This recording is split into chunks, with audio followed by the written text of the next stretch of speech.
Spit till I suffocate, very quick to agitate, concentrate till I rate, I'm irate, in a state, my confidence is a trait, success is my motherfucking fate. Those of you that have seen the other videos on my channel, you know that the show Naruto is very special to me. Really, it's the show that brought me into anime, and I was obsessed with it for many years. I've cosplayed as Itachi, and I've still got the Naruto wall scroll on my wall 10 years later. And even today, I still watch clips on YouTube of Naruto scenes to help me get motivated, to help me get inspired, like Rock Lee and Guy's many interactions. And to be honest, it really gets me through a lot of hard times in my life. As you can tell, the impact that it's had on me throughout my life is colossal. And to be honest, I do think that it has kind of shaped me as a person. Check out my video on how anime made me a better person, link in the description below, but if you want a bit more clarity on what I mean by that, check it out. Naruto and Naruto Shippuden is long, and not because of all the awful fillers. The Naruto manga went on for a whopping 15 years, and it's still continuing with the Boruto manga, but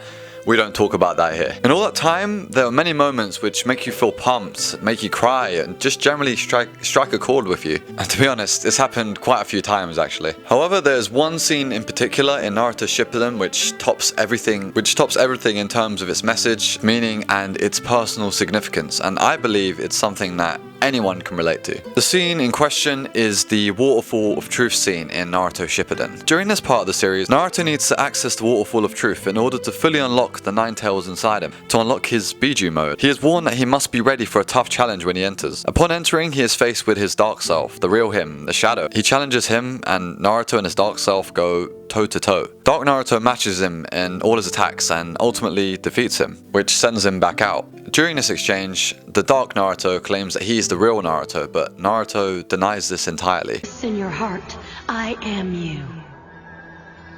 The real me. I never gave it much thought. But I guess somewhere deep inside my heart, it's true. I'm still not confident that I have everyone's trust back home in the village. After some reflection, Naruto re-enters the Waterfall of Truth, but with a different mindset. This time, he goes in to understand. Dark Naruto gets upset and mentions how all the villagers hurt him when they grow up, and just generally treated them awfully. And now these villagers have the audacity to ask them for autographs and things like that, you know? During his worst times, they left him, they ignored him, but then now that he's made it and become something successful, they all want a piece of it. The fakeness of the villagers, right? Basically, Dark Naruto represents a very real part of Naruto's psyche which exists within him. In response, Dark Naruto goes for an attack to punch him, and Naruto reaches out his arms and hugs him. He expresses his love and acceptance of himself, and when he does this, he's granted access to the waterfall. Now, let me explain why this is so powerful and why I love this scene so much, why it's so powerful, why it's such a scene that, wow, blows me away. This scene is incredible because it's all about acceptance. Acceptance of ourselves, the part of us that we choose to distance ourselves from, the part of us we choose to repress. And generally we deny this very real self within us. It really is true that you can run, but you can't hide. You can never hide from your inner feelings. The message about this isn't that it's bad to feel negative things like hatred, anger, and general disdain for someone else. It doesn't make you a bad person. Only when you start to act on it unconsciously and become consumed by this emotion that you could be perceived as a bad person, or you could be doing bad things, when these thoughts are manifested as actions and you actually do some harm. And we actually choose to act on these things when we don't really accept them, and we choose to deny them and suppress them. It's the same reason why we shouldn't drink when we don't feel so good inside, because it always comes out in the end. It brings those things to the surface. I think that this scene is a perfect representation of the psychologist Carl Jung's conceptualization of the persona and the shadow. The persona is the idealized version of ourselves, the perfect person who we try to be to fit into society. The shadow, on the other hand, is the one with all the maladaptive thoughts, the urges, and the deep repressed desires.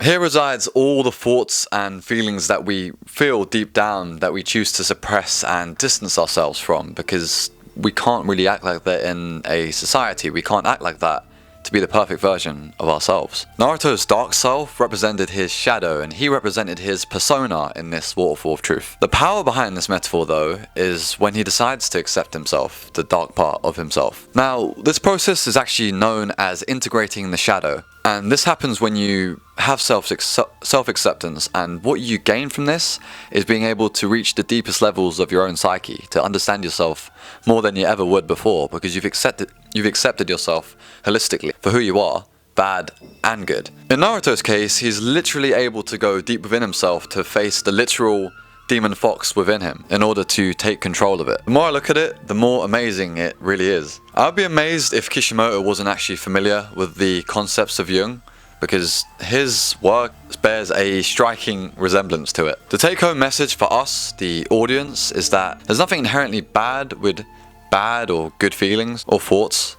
They're just feelings. The only negativity that can come out of it, real negativity, is when you act upon these things and act impulsively and cause more harm to others. However, if one can look deep within themselves and see all the nasty, horrible things that they think about something, or the way they feel, or they're not really horrible, it's just you only perceive it as horrible because of the persona, what you've created. If we were in a different culture, different things you would believe would be positive. So it really depends on the context.